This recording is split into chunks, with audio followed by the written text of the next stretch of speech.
Hello my dear students, मैं PK Vidyarthi, assistant lecturer civil engineering RBS polytechnic Bishpuri Agra. आज हम quantity survey and valuation 6 sem के subject में जो वैल्यूएशन का पार्ट हम कर रहे थे, उस वैल्यूएशन के पार्ट में कुछ डेफिनेशंस डिस्कस करेंगे। और वो डेफिनेशंस कुछ विद फार्मूलाज हैं और उन फार्मूलाज के बेसिस पर कुछ न्यूमेरिकल्स प्रॉब्लम भी आती हैं एग्जामिनेशन में। अब यहाँ पर जो सबसे पहला टॉपिक है हमारा वो है सिंकिंग फंड। सिंकिंग फंड का मतलब यह है कि शोधन धन, इसको हम कहते हैं शोधन निधि। ईयरली इनकम मतलब यदि हम ये शोधन निधि ये कहें कि जब बिल्डिंग बनके तैयार हो जाती है और उसका प्रति वर्ष लॉस होने लगता है और उसका इस्तेमाल होने लगता है, तो प्रति वर्ष उस बिल्डिंग में कुछ ना कुछ लॉस होते हैं। कंस्ट्रक्शन के कुछ लॉसेस होने लगते हैं, तो उस लॉसेस के अकॉर्डिंग हम यदि प्रति वर्ष कुछ धनराशि बिल्डिंग के हेड में एकत्रित करते चले जाएं और वो उस एकत्रित की जाने वाली धनराशि पे चक्रवर्ती ब्याज की दर भी उसमें जोड़ती चली जाए, तो लास्ट में जब बिल्डिंग का एक्चुअल कॉस्ट का 90% धनराशि हमारे पास आ जाए और 10% मलबे से, स्क्रैप वैल्यू से हमारे पास आ जाए, तो एक तरीके से हम कह सकते हैं कि पूरी बिल्डिंग की कीमत हमारे पास वापस आ गई। अब यहाँ पर जैसे इसमें डेफिनेशन में है yearly income of property, property से प्राप्त होने वार्षिक income. Capital cost, capital cost क्या होती है? लागत मूल्य जो उस पर लगाया गया धनराशि होती है, उस धनराशि पर लगी हुई धनराशि पर जो इनकम है ईयरली, उस ईयरली इनकम में से हम उसका कुछ पार्ट कलेक्ट करते चले जाएं, तो वो जो कलेक्शन है और उस पर रेट ऑफ इंटरेस्ट मिले। It's small part separate every year, उसको इकट्ठा करते चले जाएं, सेपरेट कर लें।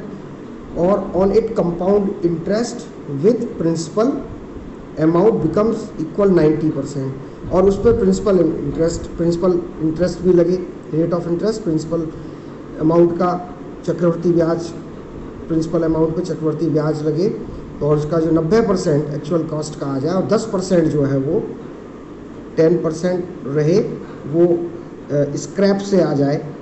तो ये आपका जो फंड है, ये जो एनुअल किस्त है, एनुअल इंस्टॉलमेंट है, वो आपकी सिंकिंग फंड कहलाती है। इसका फॉर्मूला होता है annual installment is equal to S into R. S is equal to जमा राशि हर साल की, आर उस पर चक्रवर्ती ब्याज दर वार्षिक, और एन टोटल कितने वर्ष।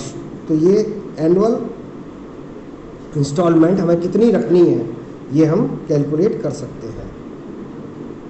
जमा राशि, रेट ऑफ इंटरेस्ट और कुल वर्ष के आधार पर। नेक्स्ट आ जाइए लैंड एक्विजिशन। लैंड एक्विजिशन का मतलब सीधा यदि दूसरा शब्द कहें कंपनसेशन। जब हम किसी प्रॉपर्टी को अधिग्रहित करते हैं तो उसको जो ओनर होता है उसकी कॉस्ट लगा करके उसकी हम धनराशि, उसको प्रेजेंट डेट की धनराशि ओनर को दी जाती है। तो जो प्रेजेंट धनराशि ओनर को दी जाती है, कंपनसेट किया जाता है उससे प्रॉपर्टी लेने के केस में, that is known as land acquisition. फिर आ जाता है डेप्रिसिएशन। डेप्रिसिएशन एनुअल डेप्रिसिएशन, एक तो वार्षिक जो क्षय है या हास है वो एनुअल डेप्रिसिएशन है, और वो जो है वो D is equal to C minus B upon N। C cost of property जो आपने लगाई, स्क्रैप वैल्यू जो लास्ट में बचा, कबाड़ मूल्य, और उसके बाद लाइफ ऑफ प्रॉपर्टी, तो जिससे आप उसका डेप्रिसिएशन निकाल सकते हैं कि कितनी वो वैल्यू डेप्रिसिएशन उसका कितना हुआ, वार्षिक लॉस उसमें हास कितना हुआ। फिर नेक्स्ट आ जाइए ईयर्स परचेज। ईयर्स परचेज क्या है कि एक वो धनराशि है amount on fixed rate of interest with in known और अननोन टाइम पीरियड, ज्ञात या अज्ञात समय काल में, ज्ञात समय काल में एक ऐसी धनराशि है फिक्स रेट ऑफ इंटरेस्ट पर, जो कि प्रति वर्ष के 1 रुपया इनकम पर, प्रति वर्ष की 1 रुपया इनकम पर कितना पैसा हमें इन्वेस्ट करना है, ये उस पर निर्भर करती है।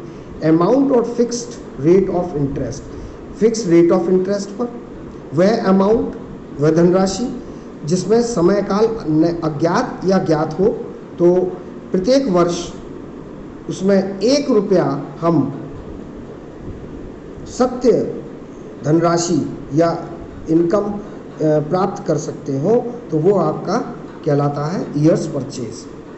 जैसे कि 5% ईयरली रेट ऑफ इंटरेस्ट है और 1 रुपया प्राप्त करने के लिए 1 वर्ष में किसी भी बैंक में कितना हमें इन्वेस्टमेंट करना होगा, वो यहाँ से निकाला जा सकता है। 100/5 × 20, मतलब 20 रुपीज़ ईयरली हमें इन्वेस्ट करने होंगे 1 रुपये पे 5 रुपये की दर के हिसाब से।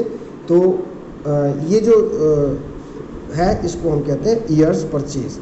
इसका जो ईयर्स परचेज का फॉर्मूला है 100/R, R is the rate of interest कहलाता है। इसमें ही आ जाता है next part, capital gain. Capital gain क्या होता है? कैपिटल गेन मतलब किसी भी प्रॉपर्टी को जब हम वर्ष के आधार पर उसमें कितना हम उसको प्राप्त कर रहे हैं, उससे वो कहलाता है उसका capital gain. True yearly income multiplied by years purchase. Years purchase को उसकी जो प्रति वर्ष की सत्य जो धनराशि है जो हम प्राप्त कर रहे हैं उससे मल्टीप्लाई कर देते हैं, तो वो क्या हो जाता है आपका ईयर्स परचेज, वो कैपिटल गेन। ईयर्स परचेज में जो प्रति वर्ष की वास्तविक इनकम को मल्टीप्लाई करके हम कैपिटल गेन कैलकुलेट कर सकते हैं। ईयर्स परचेज में जो नेक्स्ट पार्ट आ जाता है 1/R + SC। SC is the coefficient of annual installment of sinking fund. Coefficient of annual installment of sinking fund, शोधन धनराशि, शोधन निधि का इंस्टॉलमेंट, वार्षिक इंस्टॉलमेंट का गुणांक है, जिसमें R1 + 1 + R1 n-1, ये जैसे सिंकिंग फंड का फॉर्मूला है उसी तरीके से है, और ये कोफिशिएंट होता है जिसको हम लोग ईयर्स परचेज में कैपिटल गेन प्राप्त करने के लिए कैलकुलेट कर सकते हैं। अब आ जाइए इसके नेक्स्ट पे, जिसको हम कहते हैं रेंट, कॉन्ट्रैक्चुअल रेंट भी कहते हैं। रेंट क्या है? किराया। कॉन्ट्रैक्चुअल रेंट, जिस भी व्यक्ति की जो प्रॉपर्टी होती है उस प्रॉपर्टी को ईयर वाइज हम कितना या मासिक तौर पे कितनी धनराशि हम उसको किराए के रूप में दे रहे हैं उस बिल्डिंग का उपयोग करने के लिए या उस प्रॉपर्टी का उपयोग करने के लिए, that is known as rent. किराया भी कहा जाता है इसे। और ये कॉन्ट्रैक्चुअल रेंट कहलाता है। इसमें कॉन्ट्रैक्ट होता है आपस में मालिक और जो बिल्डिंग का उपयोग करता है उसके बीच में, तो उसको एक रेंट के रूप में उसको पे करता है मंथली या ईयरली वाइज। फिर आ जाता है इसमें नेक्स्ट एक डेफिनेशन है जिसको हम कहते हैं फेयर रेंट, उचित किराया। उचित किराया का मतलब ये है कि as per rent contractual act, ये समझ लीजिए, ये केवल रेंट कॉन्ट्रैक्चुअल एक्ट होता है। किराया नियंत्रण एक्ट, किराया नियंत्रण एक्ट होता है, उसके आधार पर जो रेंट फिक्स किया जाता है वही हमारा फेयर रेंट कहलाता है। उचित किराया, उचित किराया जो रेंटल निर्धारित करने के लिए जो एक्ट बनाया गया है उसके आधार पर जो भी रेंट फिक्स किया जाता है वही हमारा फेयर रेंट कहलाता है। और ये जो फेयर रेंट है वो रेंट कंट्रोलर होता है, निर्धारक, किराया निर्धारक होता है, वो इसको परमिशन देता है, तभी हम इसको फेयर रेंट कहते हैं। तो ये कुछ डेफिनेशंस थी जो आज वैल्यूएशन पार्ट की। Sinking fund, land acquisition, compensation प्राप्त होता है, डेप्रिसिएशन, एनुअल डेप्रिसिएशन कितना हो रहा है उसके फार्मूला के बेसिस पे कैलकुलेट कर सकते हैं। ईयर परचेज क्या है, 1 रुपये की जो इनकम साल में प्राप्त हो, वो धनराशि जो हम इन्वेस्ट करते हैं उसके बेसिस पर ये रेट ऑफ इंटरेस्ट पर 1 रुपये की इनकम हमें प्राप्त हो रही हो तो वो ईयर्स परचेज कहलाती है। इसका उदाहरण भी मैंने आपको यहाँ दिया। और इसके बाद आ जाता है कैपिटल गेन, कितने वर्षों में उसमें जो इनकम प्राप्त हुई वो ईयर परचेज से मल्टीप्लाई करके कैपिटल गेन प्राप्त की जाती है। रेंट आ गया और फेयर रेंट। तो आज का टॉपिक हम यहीं डिस्कस एंड करते हैं। जो नेक्स्ट इसके कुछ पार्ट अभी रह गए हैं वो मैं अगले लेक्चर में कंप्लीट करूँगा। Thank you.